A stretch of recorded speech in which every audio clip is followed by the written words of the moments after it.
భూమి మీద కన్ను మూసాక ఎవడెక్కడికి పోతున్నాడో బైబిల్ చెప్పింది. జ్ఞానం మేఘము విడిపోయి అదృశ్యమగునట్లు పాతాళం అనేది ఒకటి ఉందిరా. చచ్చాక నీకు ఆ పాతాళానికి దిగిపోయిన వాడు మరి ఎప్పుడును రాడు భూమి మీదకి.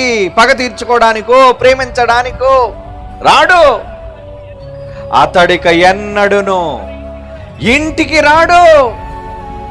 అతని స్థలం అతనిని మరలా ఎరుగదు.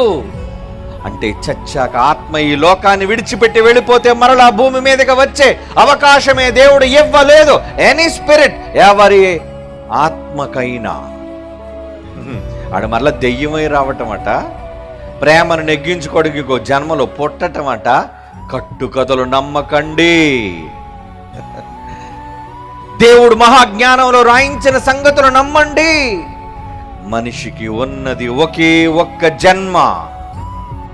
ఈరోజు తల్లి గర్భంలో మీకు నాకు మనందరికీ భూమి మీద దక్కింది ఒకే ఒక్క జన్మ.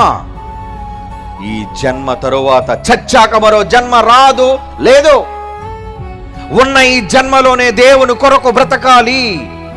చచ్చాక ఏం జరుగుతుందో బ్రతికుండగానే ఇదిగో బైబిల్ అనే మహాజ్ఞాన గ్రంథాన్ని చదివి తెలుసుకోవాలి. ఏం చెయ్యాలో వాటి ప్రకారంగా చెయ్యాలి. ఆ తర్వాత కన్ను మూసి ఎదురు చూస్తున్న నీ పరలోకపు తండ్రి యొద్దకు చేరాలి.